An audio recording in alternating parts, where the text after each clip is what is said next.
Hey, this is Jason Kleberg from the Force 5 podcast, a show that forces a guest to come up with a movie-themed top 5 list topic, and then we reveal our picks on air. Top 5 heist films, top 5 tearjerkers, top 5 movie dogs. Every show you'll be asking yourself, what would be on my list? Guests include directors, screenwriters, actors, podcasters, musicians, authors, and even a professional wrestler. Subscribe to the Force 5 podcast, and you won't just be a listener, you'll be a list nerd. The Force 5 podcast, available wherever you're listening now. If you're looking for more horror outside of the mainstream, look no further than Unsung Horrors, a podcast about underseen horror movies. I'm Lance. And I'm Erica. Every other week, we'll cover a horror movie with fewer than 1,000 views on Letterboxd. We'll even give you double feature recommendations to pair with the movies we discuss. From gothic to shot on video, from slashers to comedies, from giallo to J-horror, we'll cover all the subgenres. So join us as we unearth these hidden gems of horror. Follow us on Instagram, Twitter, and Facebook, all at Unsung Horrors, available wherever you listen to podcasts. And part of the Someone's Favorite Productions podcast network. Wake Up Heavy is a Weirding Way media podcast.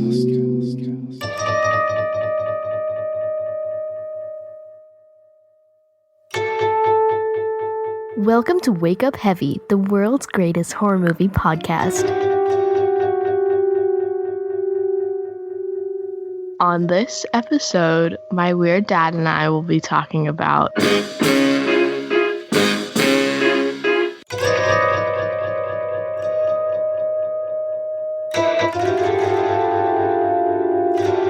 Hello and welcome to Wake Up Heavy. This is Mark Begley, your host, and I've got a not so quick little episode with my daughter Cleo coming up. I just wanted to start off with a little bit of an update on my progress. This should be quick because not much has changed since last time. Things are getting better. I am just about walking normally, still have a little bit of a limp, and it depends on if I've been sitting for a long time or just getting out of my car.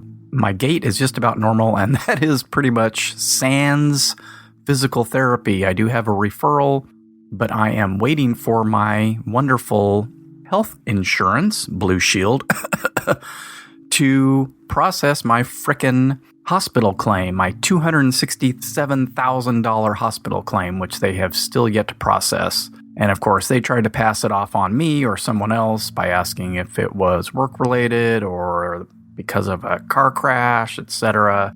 But I am just about at my out-of-pocket maximum for the year, and I'd like to be able to do some other things that my doctors would like me to do. So get that claim processed, especially in this day and age, if you know what I'm saying. I did see my surgeon earlier this month, and things are going well as far as healing. Internally, there's some bone growth, new bone growth around where my femur broke and where the pins and rod is, and that's to be expected, or that's what's wanted, so that's a good thing.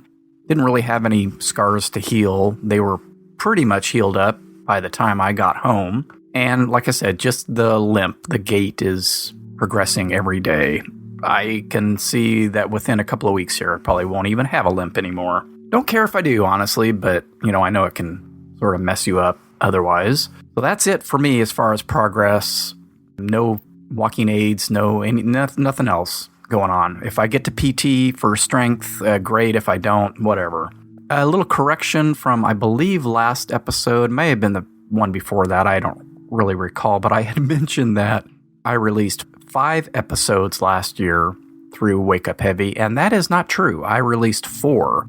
One of the episodes was the introductory episode of the Chasing Chevy Chase podcast, so I'm not really going to count that.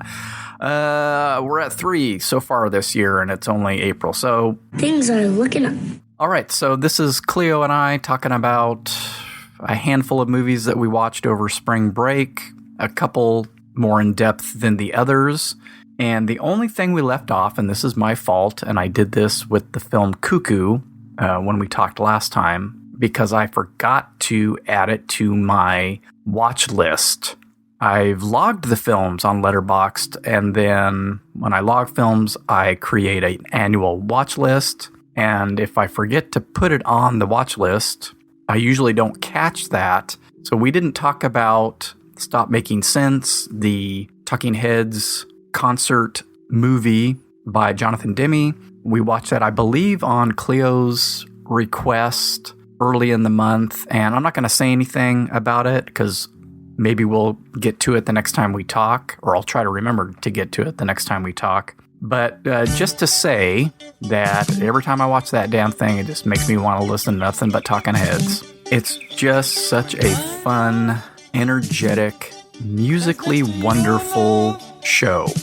Years ago, decades ago, it opened me up to the rest of their catalog. I had been a big fan of Speaking in Tongues when it came out. And then I realized, oh, they have other really good songs. So that's a story for another time. But yeah, just love that movie. All right, so without further ado, here is Cleo and me talking about some movies. Enjoy.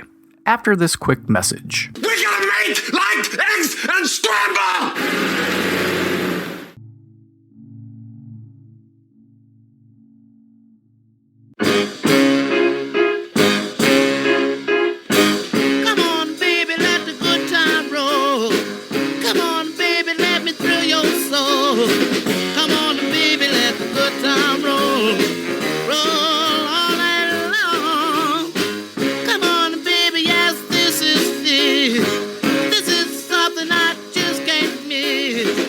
All right, I'm back with my most favoritist co-host ever to be on the show, Cleo, my daughter. Yay! I'm back. And we are on spring break right now. It's the Saturday of spring break, so we're technically at the end here, although you do get Monday off. Yeah. Sort of. I have from to go high back school. Your one college course in the morning you'll need to go to on Monday. Yeah. Fun. But we did watch a handful of movies this past week, so why not do an episode on them? Yeah, why not? Yeah, why not? We haven't really done or watched much since the last time we talked, although I think because I did the episode with Chris on Midsummer, we didn't talk about that on our last outing together, correct? Midsummer? Yeah. I mean, we've talked about it before, but we didn't actually talk about it on the last episode we did. No. Don't believe. Because we watched the director's cut, the extended cut of that. Yeah. Both of us for the first time. Anywho.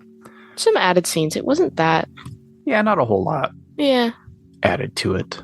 Chris and I got into all that on that episode. You can go listen to that over on the Culture Cast on weirdingwaymedia.com. Plug. So we watched 1, 2, 3, 4, 5 movies this past week. 2 on the same day. 2 very different movies on the same day. One just us, and then that evening we watched a fun one with your mom. And then we watched 3 other movies, just you and I. Did we watch those all in one day? No. No. No. Strange Darling. Oop, I spoiled one already. Dad. So on, what day was that we watched? Do we need to look at our letterbox? Yeah, and all of these, these first 3 are all fairly new films, and then we watched an old classic and then a more recent classic.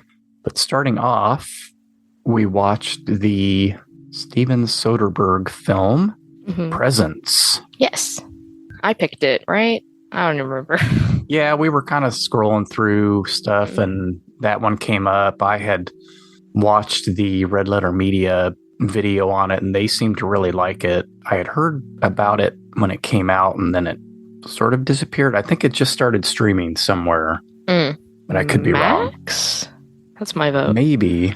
I don't know. Look it up, people. Find out where it's streaming. Do it yourself. Kind of a horror movie, but not really. I mean, it's about a quote unquote ghost. Ghost, yeah. Or like almost like poltergeist creature. Yeah. Thing. Like it's not really, it's definitely a presence. It's a presence, that's for sure, hence the title.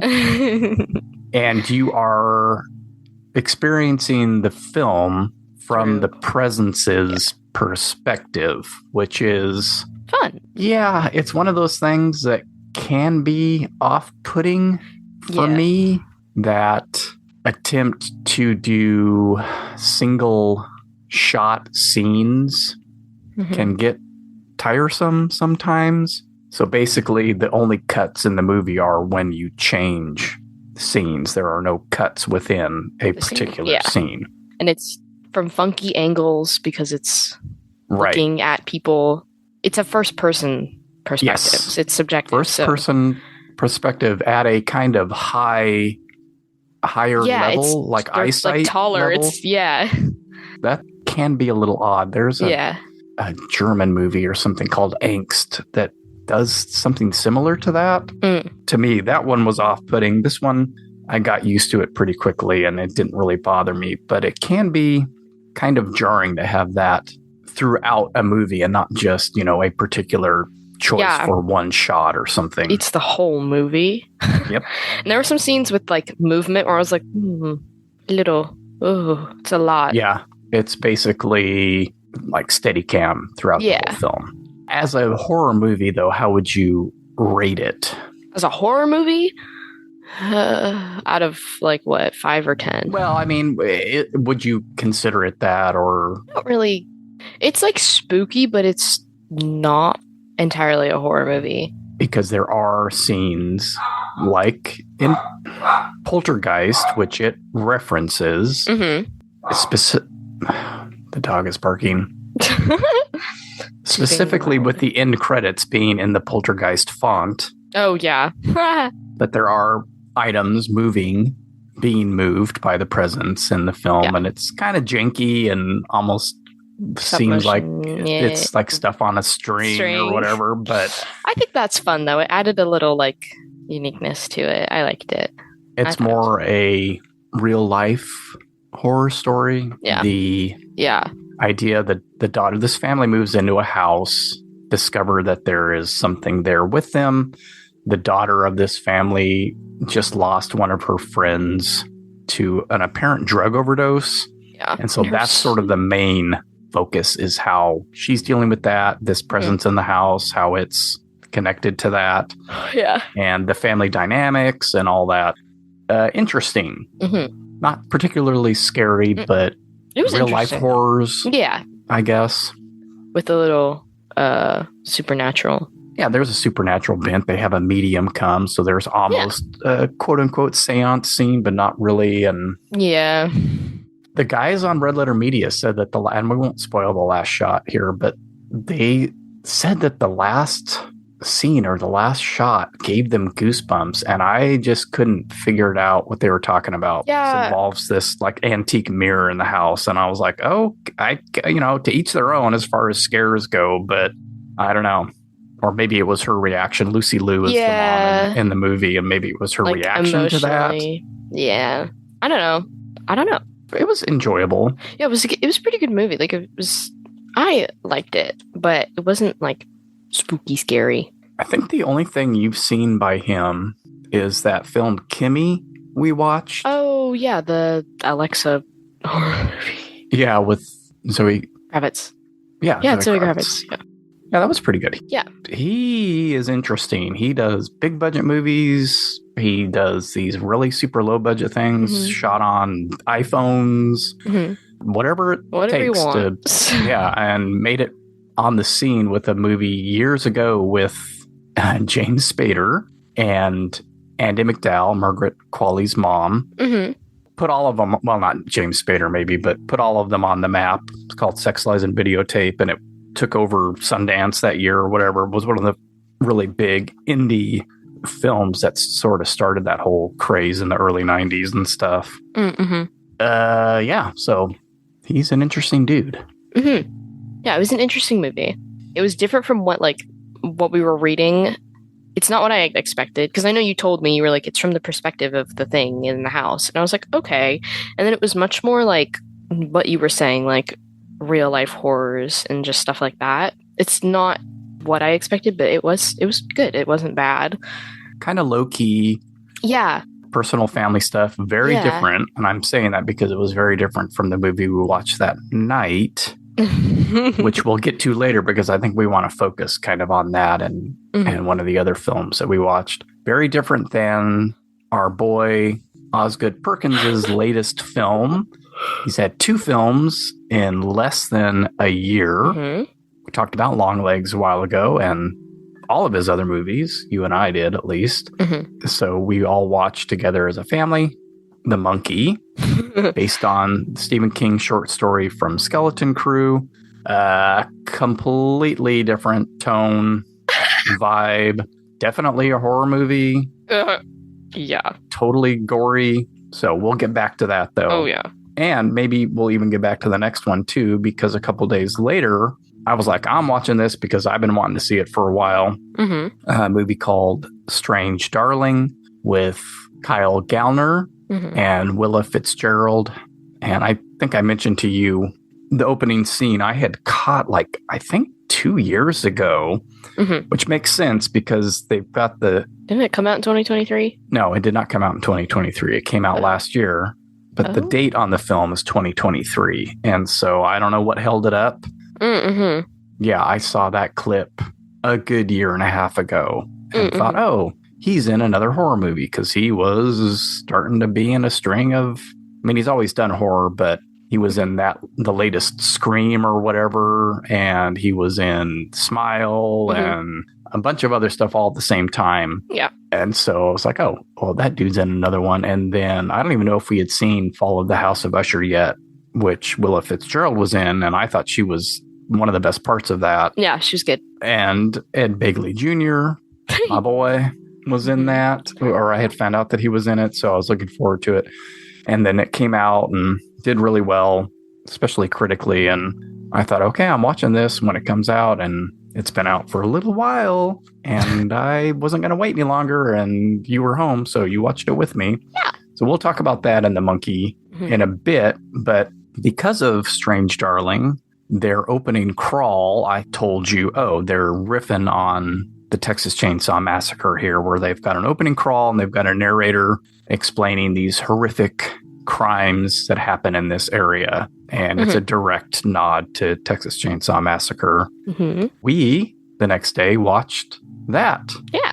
The events of that day were to lead to the discovery of one of the most bizarre crimes in the annals of American history, the Texas Chainsaw Massacre. Which I had never seen. And you were like, I didn't watch this until I was like 20 years old. And I've talked about this on my show. That was one that spooked me. It just seemed like too much. Too real. Oh, yeah. And I know it's quote unquote based on true stuff. Yeah. Ed Gein and other things. Yeah. So Ed Gein inspired the story. And it just always seemed like too real in so much as how it was shot, and very low budget and grimy, and it's gross. It's gnarly, dirty and sweaty, and you can almost smell the film, just all the carcasses and everything else. So it just never... There's so much dead stuff in this movie. Yeah, it is that, actually. And it took me a long time to watch it. But what did you think? It was good. It was very interesting. Gross. It was gross. A lot of the, yeah, it was just, that's like my main thing. I was like, it was, ew. A lot of the dead bodies, dead animal stuff, they're fun creations, specifically that armchair. I didn't enjoy that. Or the light with the faces on it. That hurts my heart. Because that's literally like an Ed Gein thing, too. Oh, yeah. Here's my lamp that's made of flesh. Ah! Yep, which he actually did, yes. Yep. It's still pretty... It's gross. Intense. Again, not particularly scary in a jump scare kind of way. Just more shocking and... Shocking and gross. Gross and disturbing, and that family is disturbing, and you know that there are families out there like... Yeah. It's digs under your skin. Yeah. Yeah, the fact that like you can definitely see this actually happening and that there are people like that, as we've mentioned, Ed Gein with his fun behavior. It's gross. Yeah. But I liked it. It was a fun watch. The 2003 remake is not that bad, actually. I kind of liked it. There's been sequels and reboots, and there's the current thing that they had on Netflix, which I watched. I don't know if I did an episode with Chris on that. I feel like we were going to, and it maybe didn't happen. No, maybe we did. I don't know. It's odd. Who knows? That blonde gal, the final girl, she comes back for this reboot, or not reboot, but what was her name? Legacy sequel. Yes, Legacy. They kind of tried to do the Halloween thing with her, like and Jamie Lee Curtis in it. It's odd. It's really weird. Mark is referring to the character of Sally Hardesty, not Marilyn Burns, the actor who played her. I don't like the sequel, the original sequel made by Tobe Hooper. I don't care for it because it's very tongue-in-cheek and the kind of humor I don't really like in my horror movies, which is funny because we're going to talk about a horror comedy in a little bit here. The first film is funny as well, but it's a different kind of humor. Well, yeah, like Franklin falling down the hill. Well, that's what I was going to ask you. Oh. If you were pro or anti-Franklin, because a lot of horror fans hate Franklin. And her invalid brother, Franklin. I'm like neutral Franklin. He didn't really bother me that much, but I also don't like adore him. I'm pro Franklin. I think he gets a bad rap, and I understand why he's... Oh yeah, he's still a little turd, but like, he's not that bad. They constantly leave him stranded. Can't move. I never found it all that grating, and I was kind of surprised to find that out decades later on the internet and stuff, that people generally hate Franklin. Yeah, he wasn't that bothersome to me, so I'm like, he was just kind of chilling. Yeah, and they also, like you said, like they leave him places. Like he has to get into the house by himself at one point in his wheelchair with no one helping him. He has to go up like a ramp, basically. He didn't really bother me, but he was funny. There was some fun stuff. Yeah, he didn't annoy me. I'm just like, he wasn't my favorite character of the entire movie. They're not very clearly drawn characters, for one thing, other than him, really. Yeah. Yeah, I don't find him annoying. I understand how people see that. He is obnoxious at points, but I also kind of feel sorry for the guy. Oh, yeah. Like, he wanted to hang out with his sister. He is the fifth wheel. Oh, yeah. No pun intended. Of this group. I didn't even... He gets left aside so often, it just kind of makes me sad for him. Yeah. And I can understand being obnoxious due to that reason. Yeah. Anyway, I thought I'd get your opinion on Franklin. He's pretty chill.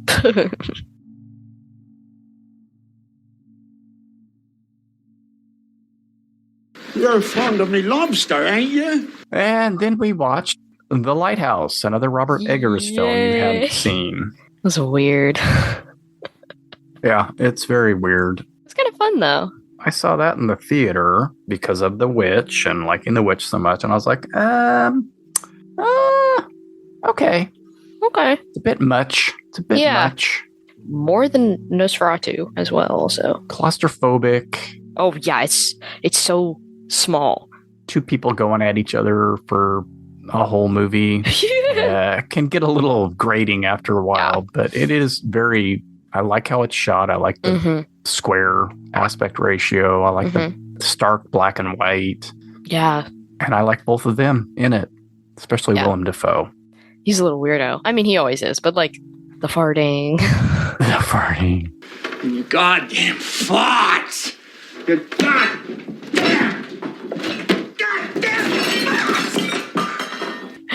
You like my lobster, don't you? Oh, that was such a weird... Oh my gosh. The random like mermaid stuff, the seagulls made me laugh. They were funny. I love also darkly comic. Yeah, very much so. Yeah, and Robert Pattinson is very good in it. And, you know, I got no issue with that guy at all. I think he's good. Kind of like Daniel Radcliffe. A lot of people say, you know, they got these big paychecks for these large IPs, and then they just started doing whatever weird they wanted. stuff after that. Yeah, he's both More of them power have to been him. in weird stuff. Yep. Even I feel like Elijah Wood is also kind of in there too. Yeah. Same. Well, Get all this The cash franchise for boys. these franchise boys, getting paychecks for Lord of the Rings, Harry Potter, Twilight. and then going and doing a bunch of weird stuff. Yeah. Good Much like- for them. Yeah, me too. I would do that too. Yeah. But yeah, I liked it. I don't think I like it as much as The Witch or Nosferatu, but I like Robert Eggers stuff, so I enjoyed it. It was weird and fun, but definitely not my favorite out of the three that I've now watched. I still kind of think that's Nosferatu. No, that makes sense. I know we talked about this when we talked about Nosferatu, but The Witch is still definitely number one. And Yeah. I love The Witch. Before Nosferatu, it was in succession: Witch, Lighthouse, Northman, etc. But Yeah, etc. etc. etc. Need to watch that again. Speaking of The Oh, Witch, Lord. Anya Taylor-Joy and Yeah. Split and etc. Okay, well, so what more about Strange Darlin' can we talk about? Because that was, I think, of this week and the movies that we watched, that and The Monkey were my favorites. Yeah, I think that's also me. I really liked Strange Darling. I loved the way it looked. I love nonlinear stuff, which I think you knew that. Yeah. I love Yeah, I nonlinear knew stuff. I had heard that it was in chapters that are out of order and you get bits and pieces of the quote unquote twist throughout. And we won't spoil it here, but it's not too hard to figure out what's going on at a certain point. Kind of like Companion. It's pretty obvious that she's a robot and that things are going south. I'm grateful that they at least told you what chapter we were on so that I didn't get too confused. I actually really liked that because sometimes, nonlinear, like, okay, I adore Hill House, but Hill House does not make a great, this is this day that it happens, which, like, that's kind of the thing in Hill House where it's very disorienting, but that's nonlinear too. But this one tells you this is chapter 3. Right. And this Start is with chapter 3. 5, I think, was the next one. I liked that. And I also, like, stylistically, I liked that. They might have jumped to chapter 1 next. It feels like chapter 1 came pretty quick. Yeah. But you're still in the dark about what's going on. Yeah. And then, like I said, Ed Begley Jr. shows up and, I just forgot her name. Oh, the lady from Insidious. Yeah. Ooh. Gosh darn it. I'm looking. Are we both looking right now? Barbara Hershey. Hershey, yep. Who's in The Entity, a really creepy poltergeist / ghost story, and all kinds of other stuff. But happy to see them. They play a hippy dippy couple in the food woods. They make is their breakfast is insane. Amazing. Our reactions to that was so funny. Just being like, oh, they're still making more. Oh, he makes fried eggs in 2 sticks of butter. Oh my gosh. And fries pancakes in the grease from the sausages that he's been cooking. They pile on like blueberry pie filling onto their pancakes. God, that like made my stomach hurt. It's a bit much. It's crazy. A lot. And they're just... they're happy though. Happy and in love and living out in the wilderness. They have matching braids. Yeah, chasing off Sasquatch and...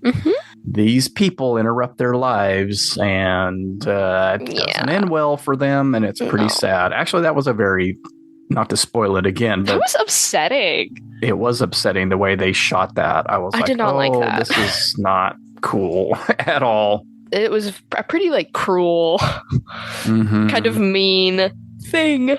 Yeah. Yeah, I also liked the nonlinear storytelling. I thought, okay, gimmicky, but no, it worked. Yeah. In this with the twists that they employ, and I liked both of them, Kyle Gallner and Willa Fitzgerald, a lot in this. Yeah. She's good. She's crazy. She's very good. Yeah. You're confused for a while about both of them because they're kind of playing roles with each other. Yeah. Role playing. But then it's confusing as an audience member as to what's going on. What is their true character motive, character. Very interesting. I liked it. I really liked it. And like you said, the look of it. And I mentioned to you who shot the film. The cinematographer is Giovanni Ribisi, which I'm not sure what the deal is with that. If that's like his new thing or what. I knew the only way to describe who that was to you was to make a Friends reference. I'm like, it's Phoebe's brother on Friends. And you're like, oh. Oh, yeah, the weird one. That little guy. That weird little babies dude. For. I know. I was like, who are you talking about? And then you said that. And I was like, oh, that guy. Hey, it makes sense. I don't know. Yeah, so I don't know. I see the connection there. I don't know if he's done any other cinematography for films or short films, or you expect actors to get into directing, but it's like cinematography. I don't know. It's just a weird, it's a confounding thing. But I really liked it in this movie. So yeah, and as they proudly announced at the beginning, shot completely on 35mm film. I loved it. You can definitely tell there is a genuine grain to Crunchiness, yeah, the grain. And the color palette is all like so almost vibrant. Just all primary colors. Yeah, it's very primary. A lot of red. A lot of red. From what I understand, that was deliberate. Like, like primary. Yeah. Don't use the what are the non-primary colors called? Secondary. You know, like secondary teal or whatever. Teal, like fuchsia and orange. Right. So red, yellow, blue. Yeah.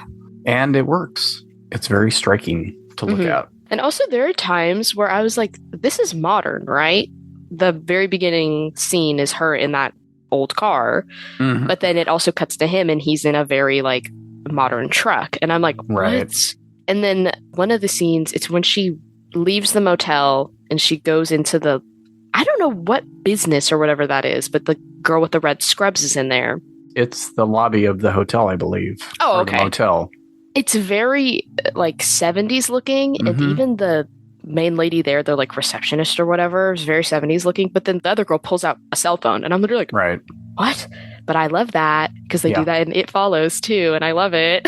I think more deliberately in It Follows, maybe. Yeah, because you're not really supposed to understand the year, the season, or whatever for that. Yeah, I love it. I love when stuff is like that, where it's like, when does this take place? Yeah, and part of that, I think, is where it's taking place, because backwoods Oregon can be kind of out of time. Yeah. You know, in that motel, there are motels like that are very, very stuck in their era, time that they were built. Right. Yeah.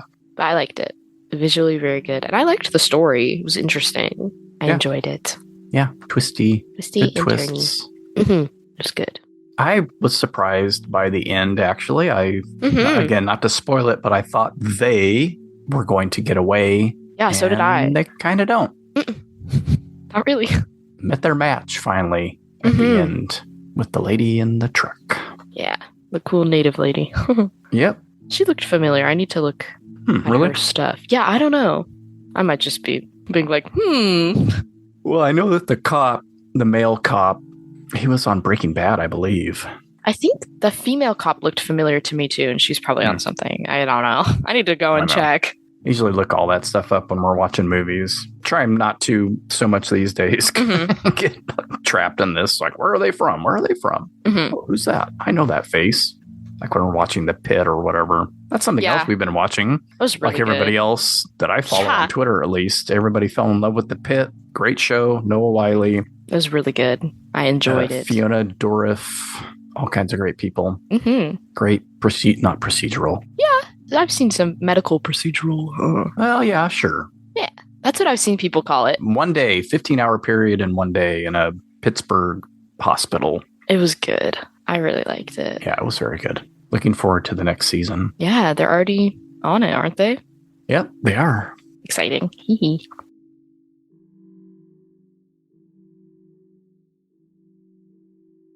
Well, it's Saturday night and I just got paid. Feel about my money, don't try to save. My heart said go, go. Have a time, cause Saturday night, nah, feel fine, gonna rock it up. I'm gonna rip it up. Okay, well, My favorite film of this past week was definitely The Monkey. And I wasn't sure because I was excited about it when I first heard about it, which was not long after Longlegs came out. It's like, oh, he's already working on a movie. I know. I think was it Will? Or was it you that showed me something about it? And I was like, what? Already? Yeah. Already working on a movie based on a Stephen King short story, which I knew I had read years ago. The first trailer I saw, I was like, oh, this is going to be cuckoo bananas. And I was kind of here for it. Again, admittedly, horror comedy is not my fave. I can count on one hand the ones I like. Tucker and Dale versus Evil, Evil Dead 2, but again, they lose their steam for me when they play it tongue-in-cheek. And this definitely is tongue firmly in cheek. Oh, yeah. It was so, not confident, but like it was just so there with all of the weird stuff that it did where I was like, yeah. Yeah, it was kind of gleeful about it. Yeah. Which I appreciated. Very proud of what it was doing. So I said to you at some point, or you and your mom at some point during the movie, this is very different than the short story it's based on. And I asked you, I was like, in a good or a bad way? Well, I mean, it's just completely different because there may be touches of humor in the story, like there are in a lot of his stories. Oh, yeah. More black comedy, the humor of a situation that's horrible that you kind of can't help but chuckle at. But this is played for absurdity.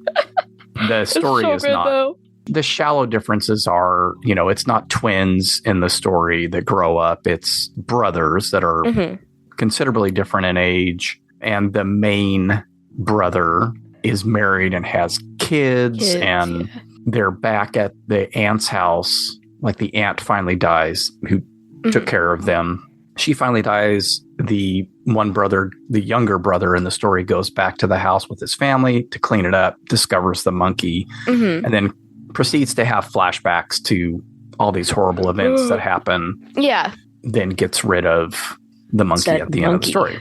So this is quite different than that. And the kids are twins for whatever reason. Yeah, I think it's fun. It starts with them as kids, and then we slowly progress to current day. And yeah, can we spoil this one? I mean, it's kind of brand new. Okay. Oh, what are you thinking of spoiling? The deaths. They're so. Oh well. I don't really consider that spoiling. Spoilery. The first one is so gnarly. The deaths are insane in this and ridiculous. Crazy. A couple of people explode in ways that no one would ever explode. You don't explode. The pool one? What the? Yeah, the pool scene is ridiculous but hysterical. The very first one, though, is like, oh. What's the very first one? The harpoon going through the guy and then coming back out and pulling his intestines out. What? Adam Scott is in an early scene. He is apparently these twins' dad. Yeah. Which, again, is very different from the story. I believe he just kind of disappears, quote unquote, in the story. Something awful has become of him because of this toy monkey, which is gigantic in the movie. Yeah, I was also going to say, can we talk about the monkey? Because it's huge and weird. I mean, okay, the simple monkeys that it's based off of have always been terrifying. Yes. I was talking about when we started it, I was like, oh, the like Toy Story 3 trauma, because that has the symbol monkey in it. Terrifying. Who's a villain in that. Yes, who's very evil and scary for little children. According to the trivia, that's why it's in Toy Story 3, because of this short story, The Monkey. Which I don't know how true that is, because those are horrifying toys. But they're generally scary. like they're small though, 10 inches tall. This thing is like 2 feet tall. It's huge. It's so. And when they wind it, it does that smile. It opens its mouth and smiles or whatever. It's just like, oh, it's so weird. Which I believe the actual toys do.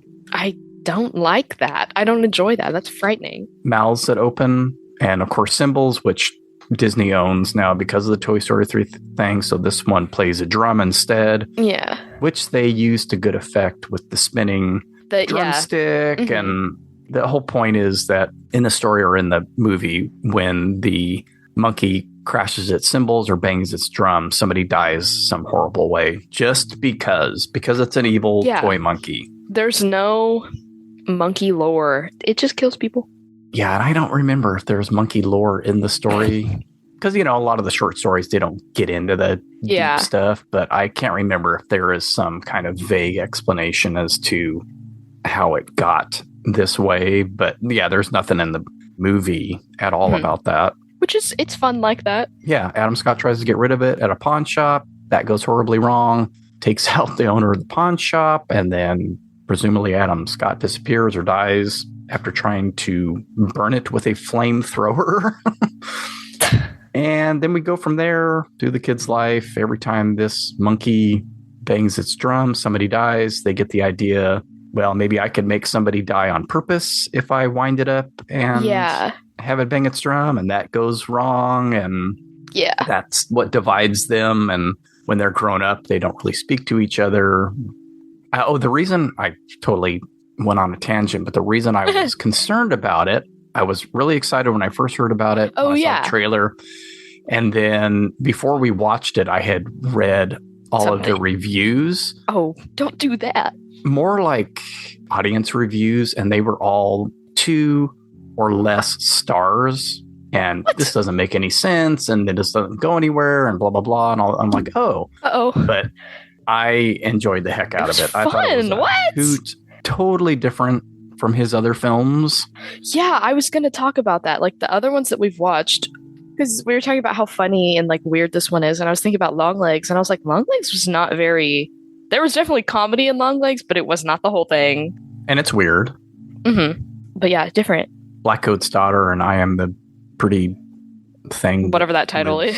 Alone in This House. It's not really played for laughs. I mean, there's funny stuff in his movies. Yeah. But nothing as like this in your face as this. Yeah. Which I think is fun. He's taken a little left-hand turn here. Mm-hmm. Well, because also he's in it and he gives himself such a weird death. He's in it, which I was glad. I know, he's fun. Our boy from Legally Blonde needs to be in more stuff, right? Get your acting credits, bro. Your daughter has more than you know. Yeah. Speaking of his daughter, I really liked...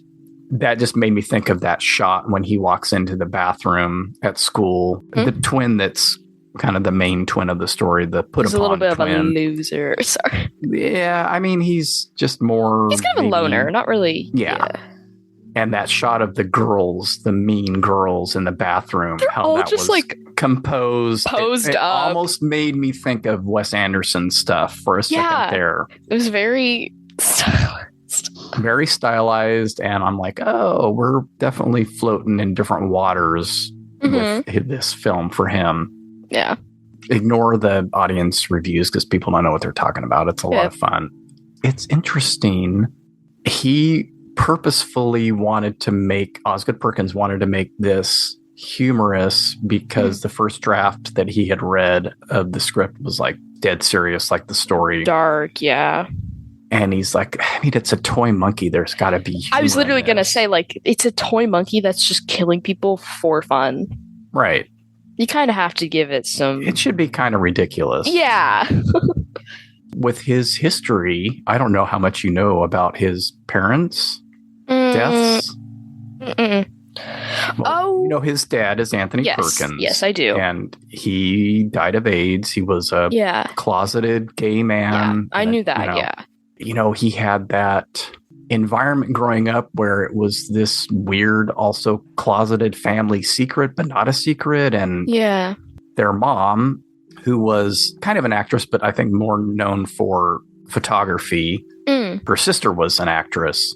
You know, I don't know how that dynamic kind of worked out with the family. I'm married to this man, but he's a closeted gay man. And I think it was more pushed under the table, like they didn't really talk about it. And because it was still, you know, the early 70s. And then, of course, he died in the 80s of complications due to AIDS. And then his mom, their mom, was in the first plane that crashed into the World Trade Center. Okay, I was like, there's something... Yeah. So, I mean, Rough. A horrific day for America, but when you That sucks. wind it down to individuals, I mean, these two kids lost their mother.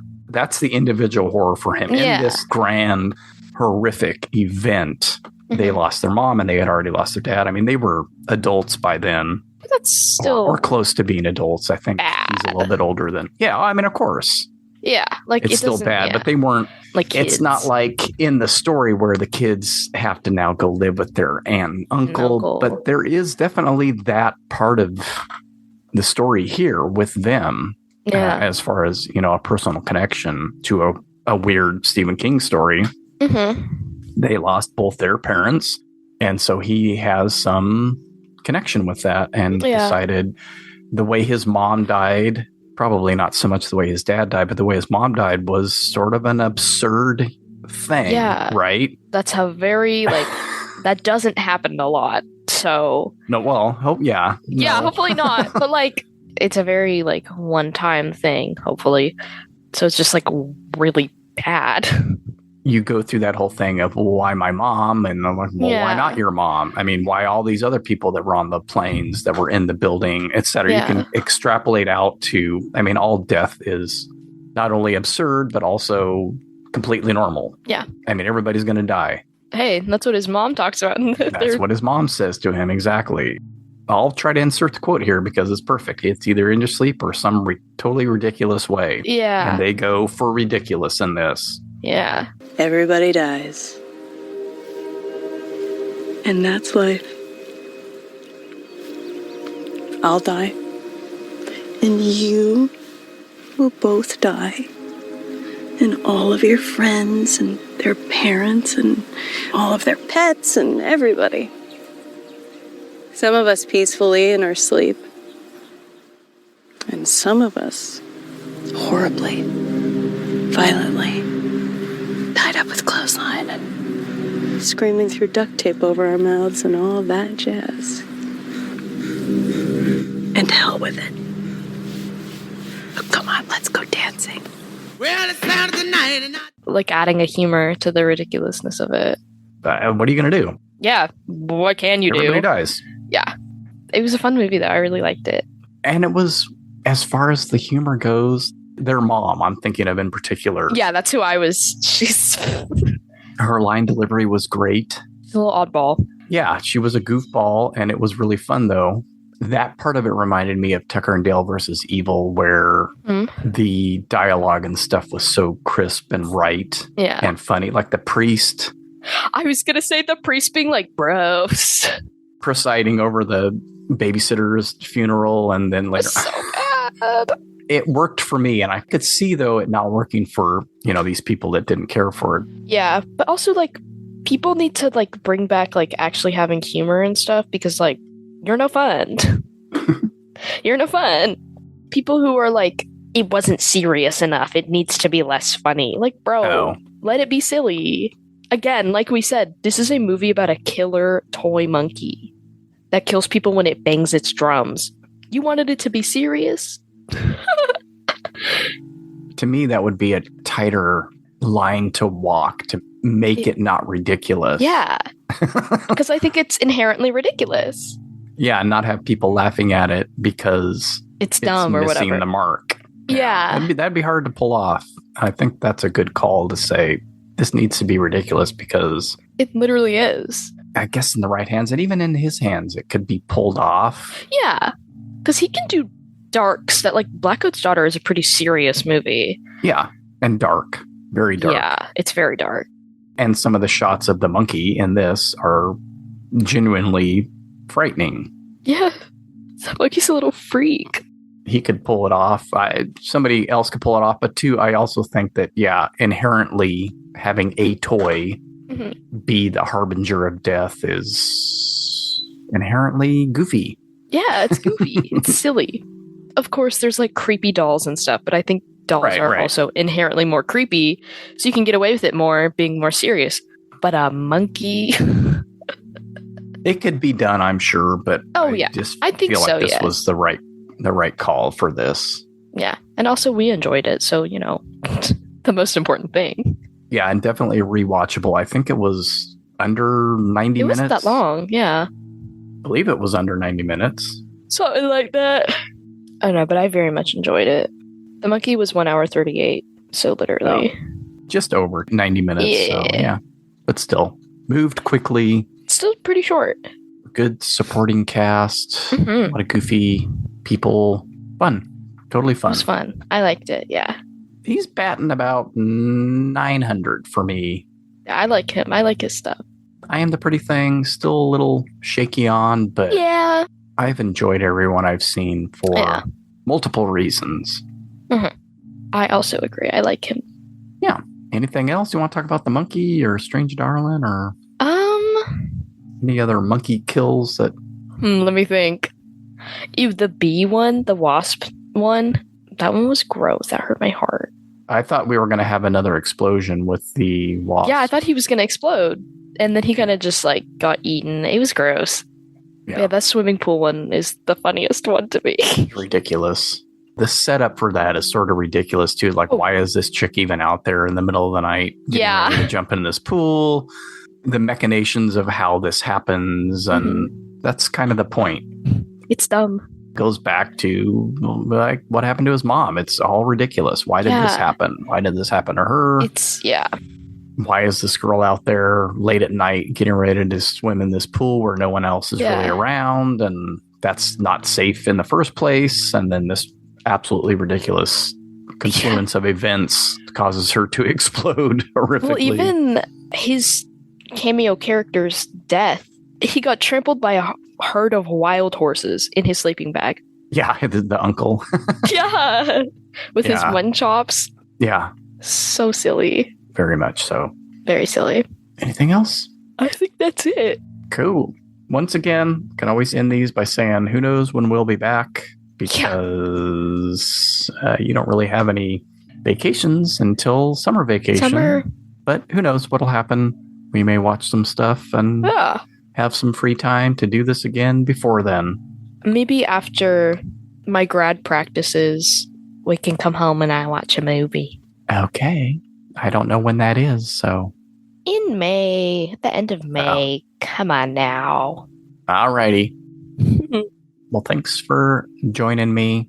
And I'll see you later somewhere else in the house, I'm sure. Bye. Yeah, if I come out of my cave. Thanks to Cleo for being on the show. Thanks to you all for giving us a listen. And don't forget, anything can happen when you wake up heavy. We got meat like eggs and scramble! Wow, this has just been such a pleasure. I'm such a lucky boy. I can't wait to go home and